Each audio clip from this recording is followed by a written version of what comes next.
അവിഹിതത്തിൽ ഏർപ്പെട്ടുകൊണ്ടിരിക്കുന്ന എല്ലാ സ്ത്രീകളും പുരുഷന്മാരും അറിയേണ്ട ഒന്ന് തന്നെയാണ്. നിങ്ങളുടെയൊക്കെ അവസാനം ഒരു കൊലക്കയറുമേലായിരിക്കും, ഒരു കൊലപാതകം അല്ലെങ്കിൽ ഒരു മൃഗീയമായ മരണം. ഇതിലൂടെയൊക്കെ തന്നെയായിരിക്കും നിങ്ങളും കടന്നു പോകുന്നത്. അത് ഓർത്തു വെച്ചോളി. ഞാൻ എൻ്റെ വീഡിയോസുകളിൽ ഒരുപാട് തവണ ഞാൻ അവിഹിതം എന്ന് പറയുന്ന മാറ്ററിനെ കുറിച്ച് പറഞ്ഞിട്ടുണ്ട്. അതെങ്കിലും കേട്ടിട്ട് ഒരാളെങ്കിലും നന്നാവട്ടെ എന്ന് വിചാരിച്ചിട്ട്. പക്ഷേ ദിനം പ്രതി കൂടിക്കൊണ്ടിരിക്കുക. ഇപ്പോഴത്തെ ഏറ്റവും വലിയ സങ്കടകരമായ അവസ്ഥ എന്താണെന്ന് വെച്ച് കഴിഞ്ഞാൽ സ്ത്രീകളാണ് ഇതിൽ മുന്നിട്ട് നിൽക്കുന്നത്. അവർക്ക് അവിഹിതം ഉണ്ടായിക്കഴിഞ്ഞാൽ അവർക്ക് കുടുംബവും വേണ്ട, കുട്ടിയും വേണ്ട, പ്രാരാബ്ദങ്ങളൊന്നും വേണ്ട, അങ്ങ് അഴിഞ്ഞാടി അങ്ങ് ജീവിക്കാം. പെണ്ണെ, നിങ്ങൾ കേൾക്കുക, അവസാനം മാനവും നഷ്ടപ്പെടും, ജീവനും നഷ്ടപ്പെടും, ജീവിതവും നഷ്ടപ്പെടുന്നു. എല്ലാ നഷ്ടങ്ങളും നിങ്ങൾക്ക് തന്നെ ആയിരിക്കാം കൂടുതലും. സുധാ ബേബിയുടെ അമ്മ ഒരു ഹൈക്കോടതി ജീവനക്കാരിയായിരുന്നു. ആ വഴിയാണ് ഹൈക്കോടതിയിൽ നിന്ന് വിരമിച്ച ഈ പറയുന്ന ഷാജിയുമായുള്ള പരിചയം. ആ പരിചയം ഒരു സൗഹൃദത്തിലേക്ക് മാറി. ആ സൗഹൃദം ഒരു പ്രണയത്തിലേക്ക് മാറി. പിന്നീട് അത് എല്ലാമായി ഇപ്പൊ മരണത്തിലേക്കും. ഇതിൽ കൊല്ലപ്പെട്ടുപോയ സുധാ ബേബി എന്ന സ്ത്രീ, അതായത് ഈ 61കാരനായ ഷാജിയുമായി ബന്ധത്തിൽ ഏർപ്പെട്ടിട്ട് 20 വർഷത്തിലേറെയായി. ഈ അവിഹിത ബന്ധം ഉലഞ്ഞപ്പോൾ കാര്യങ്ങൾ ആകെ മാറി. ഷാജി ഒഴിവാക്കണം എന്ന തീരുമാനത്തിൽ എത്തിച്ചേർന്നു. സുധാ ബേബി വിവാഹമോചനം കഴിഞ്ഞിട്ട് ഒറ്റയ്ക്ക് ജീവിച്ചിരുന്ന ഒരു സ്ത്രീയായിരുന്നു. പൂത്തോട്ടയിൽ നിന്ന് കാറിൽ കൊണ്ടുവന്ന സുധ കാറിൽ നിന്ന് ഇറങ്ങാതായപ്പോൾ ക്രൂരമായി മർദ്ദിച്ചു. ഈ മർദ്ദനമാണ് സുധയുടെ മരണത്തിലേക്ക് കൊണ്ടുപോയത്. തലക്കേറ്റ അടിയിൽ അവൾ ബോധരഹിതയായി. ജീവൻ പോയതും ആ നിമിഷം തന്നെ. അതിനുശേഷം ട്രെയിൻ തട്ടി മരിച്ചതാണെന്ന് വരി തീർക്കാൻ വേണ്ടി സുധയുടെ ഡെഡ് ബോഡി റെയിൽപാളത്തിന്റെ അരികെ കൊണ്ടിട്ടു. പക്ഷേ കൊണ്ടിട്ട് റെയിൽപാളമാണെങ്കിലോ അവിടെ കൂടി ട്രെയിൻ പാസ് ചെയ്യാത്തത്. അവിടെയാണ് ഷാജിക്ക് തെറ്റുപറ്റിയത്. 65കാരൻ 45കാരിയുമായുള്ള ഒരു അവിഹിത ബന്ധത്തിൽ പൊലിഞ്ഞത് അവളുടെ ജീവിതമാണ്. അവൾ ഭീഷണിപ്പെടുത്തിയത് ഒരു വാക്ക് മാത്രമായിരുന്നു, എല്ലാം വീട്ടിൽ അറിയിക്കും.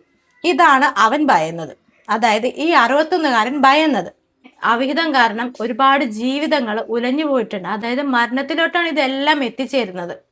അതായത് ഈ പറയുന്ന ഷാജിക്ക് സുധാ ബേബിയെ കൊല്ലാനുണ്ടായ കാരണം എന്താണെന്ന് വെച്ച് കഴിഞ്ഞാൽ ഈ അവിഹിത ബന്ധത്തിനെ കുറിച്ചുള്ള കാര്യങ്ങൾ വീട്ടിൽ അറിയിക്കും എന്ന് പറഞ്ഞപ്പോഴാണ് ഈ പറയുന്ന ഷാജിക്ക് ഈ പറയുന്ന സുധാ ബേബിയെ കൊല്ലാനുള്ള കാരണമുണ്ടായത്.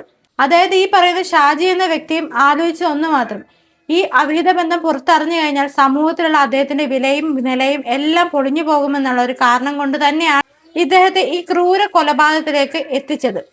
ഇതൊരിക്കലും ഒരു പ്ലാൻഡ് മർഡർ ഒന്നുമല്ല. പക്ഷേ ഇതൊരു ഒരു നിമിഷത്തെ ചിന്തയാണ്. ഇങ്ങനെയാണ് എല്ലാ അവിഹിത ബന്ധങ്ങളും അവസാനിക്കാൻ പോകുന്നത് പോലും. അതായത് മെയിൻ കാരണം എന്താണെന്ന് വെച്ച് കഴിഞ്ഞാൽ ഈ ബന്ധം വീട്ടിലും നാട്ടുകാരും എല്ലാവരും അറിഞ്ഞു കഴിയുമ്പോഴത്തേനും അയാളുടെ ഒരു ഇമേജിന് കോട്ടം തട്ടും. അത് പറ്റത്തില്ല. ഈ അവിഹിതത്തിന് പോണവർക്കൊക്കെ ഈ കുടുംബം അറിയും, മറ്റുള്ളവരറിയും, നാട്ടുകാരറിയും എന്നുള്ള കാര്യമൊന്നും മുമ്പൊന്നും അറിയത്തില്ല. ഈ ബന്ധത്തിൽ ഏർപ്പെടുന്നതിന് മുന്നേ ഒന്നും ഇവർക്കൊന്നും അറിയത്തില്ല. ഇതൊക്കെ അറിഞ്ഞു വെച്ചിട്ട് വേണ്ടേ ഈ അവിഹിതത്തിനൊക്കെ പോകാനായിട്ടും. നിങ്ങൾ ഈ അവിഹിതത്തിൽ ഏർപ്പെടുന്ന സമയത്ത് നിങ്ങൾക്ക് ഈ ഫാമിലിയും കാര്യങ്ങളൊന്നും ഉണ്ടായില്ല? പെട്ടെന്ന് പൊട്ടിമുളച്ചാണോ ഈ ഫാമിലി എന്നൊക്കെ പറയണത്? ഈ സോഷ്യൽ സ്റ്റാറ്റസ് എന്നൊക്കെ പറഞ്ഞാൽ പെട്ടെന്ന് മുളച്ചുണ്ടായതാണോ? അല്ലല്ലോ.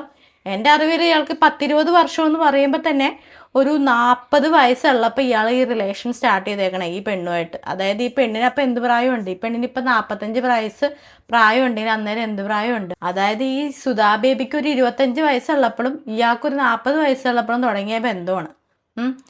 അപ്പോഴൊന്നും ഇയാൾക്ക് ഈ ഫാമിലിയും ഈ സോഷ്യൽ സ്റ്റാറ്റസും ഒന്നും തന്നെ ഉണ്ടായില്ല. ഈ അവിഹിതം എന്ന് പറയുമ്പോൾ ഒരു കരിമ്പ് പോലെയാണ്. അതായത് ആദ്യം നല്ല മധുരിക്കും, പിന്നെ അതിൻ്റെ യൂസ് അങ്ങ് കഴിയുമ്പോഴത്തേക്കും അതങ്ങ് ചവച്ച് തുപ്പാനേ എല്ലാവരും നോക്കുള്ളൂ. അങ്ങനെ ചവച്ച് തുപ്പുന്നത് ഒരു ജീവനായിരിക്കും.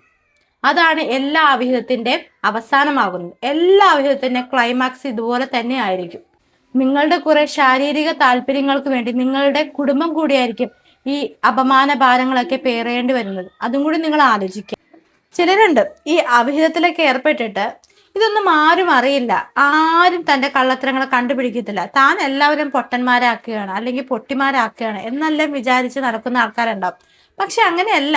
നിങ്ങൾ ചെയ്യുന്ന കാര്യങ്ങൾ എല്ലാവരും തന്നെ നിരീക്ഷിക്കുന്നുണ്ട്. ചിലപ്പോൾ നിങ്ങളെക്കാളും നിങ്ങളെ നിരീക്ഷിക്കുന്ന മറ്റൊരാളായിരിക്കും. അത് നിങ്ങൾക്ക് മനസ്സിലാവാത്തത് കൊണ്ട് മാത്രമാണ് ഈ ജീവിച്ചു പോകുന്നത്. ഇതൊന്നും കൊണ്ട് നമ്മുടെ ആൻറ്റിമാരും അങ്കിൾമാരും ഒന്നും പേടിക്കില്ല. അവർ ഈ ബന്ധങ്ങളൊക്കെ തുടർന്നു കൊണ്ടേയിരിക്കും. അവസാനം ഇങ്ങനെ ഓരോന്നിനും വന്ന് എത്തിച്ചേരുകയും ചെയ്യും.